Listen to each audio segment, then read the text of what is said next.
Yo, what up, what up? Falcons are on a 3-game winning streak, pound for pound show tonight. And you already know it's me, Toby D. Hey man, I tell you what, first thing I gotta say is, that Tampa Bay defense looks typical, right? Just going to be honest, it looks just like the old Mike Smith defenses that we had here all those years under Mike Smith that we just could not seem to get right. But now I guess in their short defense, they did have a few players that were out. Hargraves, but would Vernon Hargraves really would have made a difference? Because he has not really played well his second year in the league. I'm just saying. Now, I'm sure there might be some Tampa Bay fans that'll argue that, but dude hasn't been good at all. And the other thing is, we were supposed to win that game, period. Now, what I am upset about is, and I'm sure y'all probably call this nitpicking, I did not like seeing Ryan Fitzpatrick have 280-some yards passing. Now, I know it took him 44 attempts in order to get up to that point, but I hated it nonetheless. I have to admit, expecting a little bit more of a dominating performance by this defense that we have as an Atlanta Falcon fan. Now, I guess you could say that the Atlanta Falcons defense was still tired out from Russell Wilson running them all over the world when they was up in Seattle. Not to mention the long flight back and a short work week. You got to get right back to it after playing on Monday night. So I guess we can, throw some of those things in there to why it wasn't a dominating performance, at least I would have liked to have seen. I'm sure many of you Falcons fans thought it was fine. Now, they did make up some ground because, like the Falcons always do, let's be honest, we make a game out of it. You're looking at Tampa Bay bringing it back within 7, and if it hadn't not been for a 4th down and 1 stop, we could have probably been looking at a 27-27 game in the 4th quarter. But thank God that did not happen, and things actually went in the reverse with Tevin Coleman punching in the killer score. And this is interesting because for the last 2 weeks, when the game is really on the line, Tevin Coleman's number has been called to put the killer shot on the team.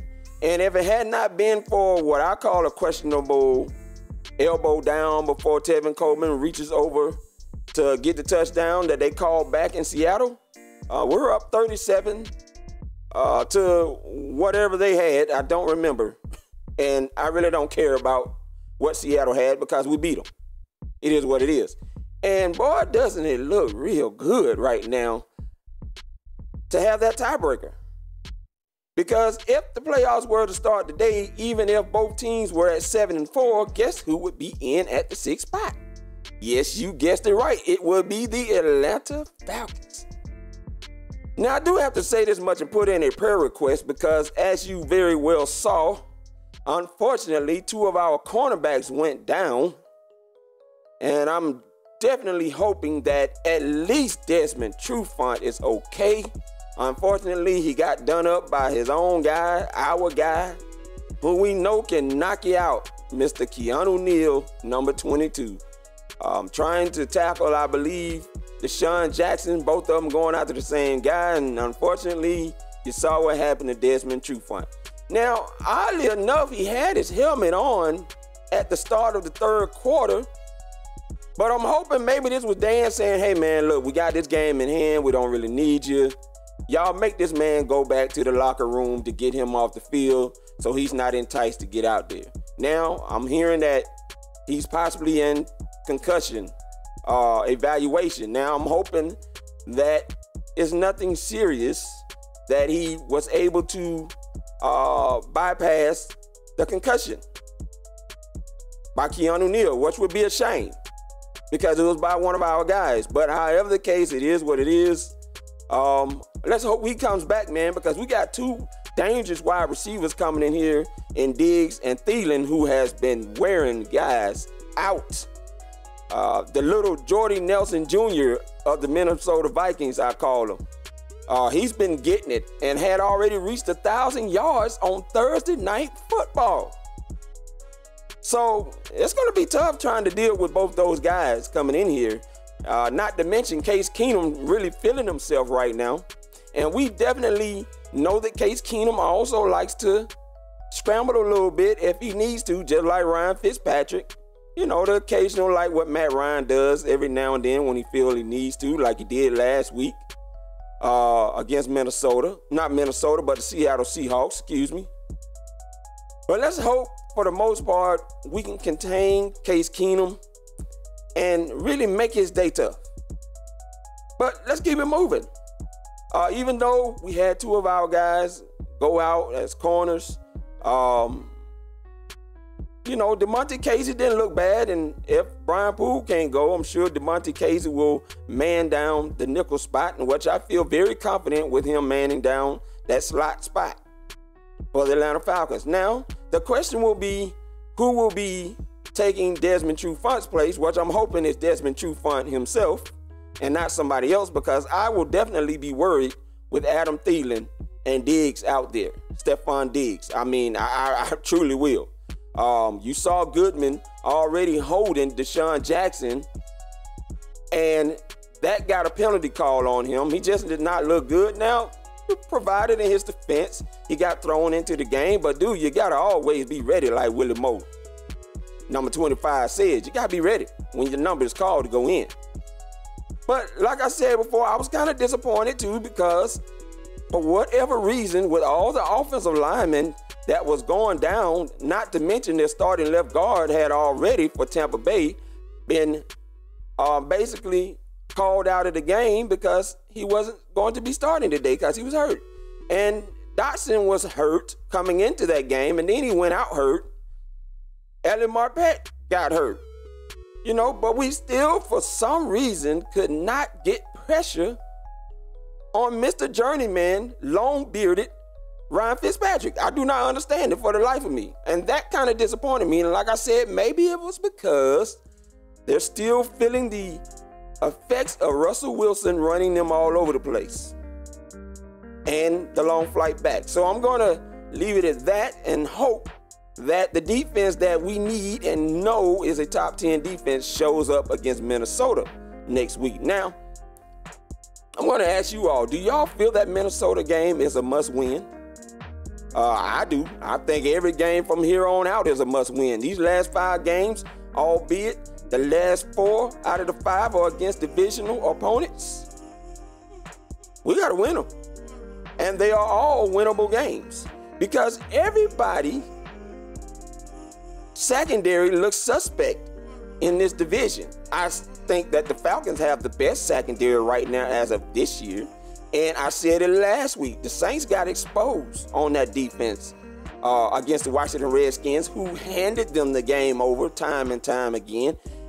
And shout out to the Rams for taking down the Saints up there in LA, who almost handed the game to the Saints by the likes of one man, Alvin Kamara, the rookie, who has looked great. I can't hate on him. He has looked wonderful, and he almost single-handedly, between him and Drew Brees, took the LA Rams down, but they were able to hold on. You know, they missed so many pick opportunities. I mean, it was like watching the Falcons defense today, who also missed some pick opportunities on Ryan Fitzpatrick, who usually gives up a few. Now, I believe now, maybe y'all disagree with me, Jameis Winston probably could have started, but because he gives so many balls away and they were on a 2-game winning streak, I wouldn't be surprised if Dirk Cutter went to the doctors and told them not to clear Jameis Winston because they were hoping to get a 3rd game out, and they almost did. If not for that 4th down and 1 stop by our defense, who showed up when we needed them. So, you know, hey, shout out to Ricardo Allen, by the way, who stopped a few big plays that could have really caused damage for this Falcons team and possibly put us in situation to lose this game to a team that we had no business even allowing them to be only down by 7 points when we had them 27-6 in the 3rd freaking quarter. But my lovable Falcons, leave it up to them to make a game out of things. You cannot afford with these last 5 games to make a game out of anything right now. Speaking of somebody who made a game, did I tell y'all not to worry about Julio Jones' touchdowns? Joker had 253 yards and 2 touchdowns today, one by Mr. Mohamed Sanu on a wildcat look. Bobbled the ball a little bit, but still was a beautiful throw to Julio Jones. Now, I thought Kyle Shanahan was going to call that play out last season, but he didn't do it. But we saw Sarkisian have no problem calling that, and it was worth it. And I'm telling you, man, Julio Jones, what more can you say about the future Hall of Famer? The only player in the NFL as a wide receiver with 3, not 1, not 2, but 3 250 yards plus receiving in games. 2 of them, thank you, going to the NFC South. The Tampa Bay Bucks as of right now, and our Carolina Panthers from last season giving up 300 yards. Hey, we'll take it.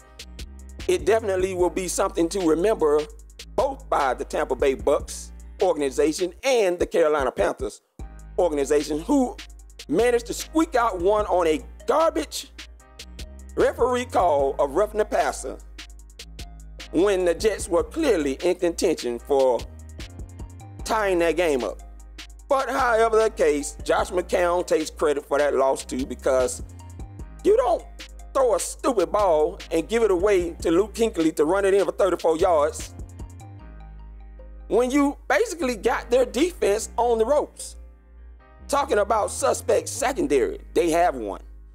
And we already witnessing New Orleans Saints secondary. And we don't have to talk about Tampa Bay Bucks, who is looking like the old Atlanta Falcons over there with Mike Smith, because that is obviously a terrible secondary as of right now.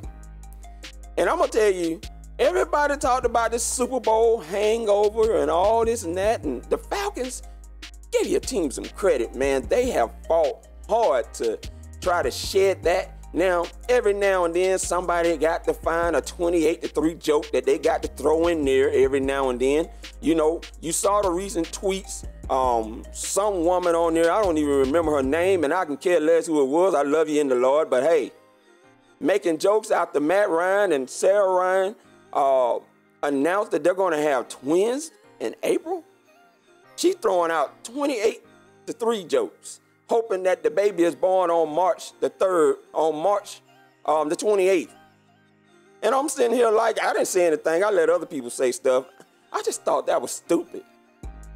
But you know, everybody got to find a way to throw 28-3 in there and all this kind of stuff.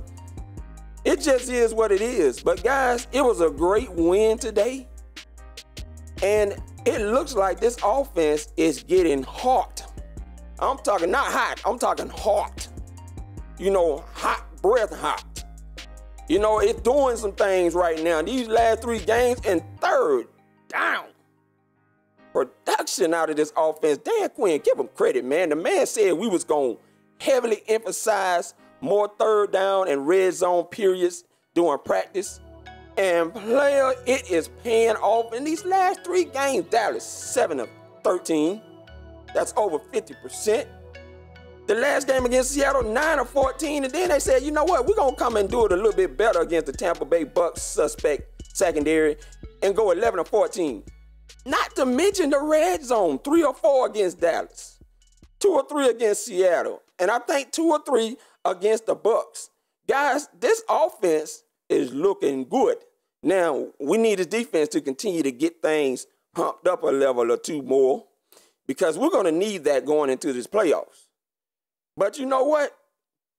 Other than that, it was a great win. Another 30-plus point game for the Atlanta Falcons, although you can give that 1 touchdown to the defense for Seattle with Adrian Claiborne taking it in.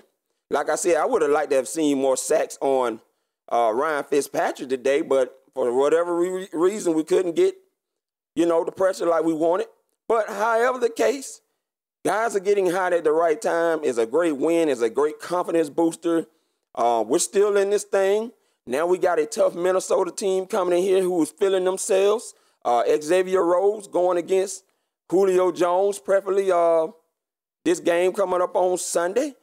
Now, I'm going to more than likely miss the game with the Saints probably and the Falcons on Thursday night because I will, Lord willing, be in California during the company's Christmas party. But however the case, I know I can depend on you guys' great tweets to come out so I can keep looking at those updates as the game goes on. But however the case, man, it's pound for pound. Enjoy your 3 straight wins and hopefully continue on a 4 straight wins on Sunday day.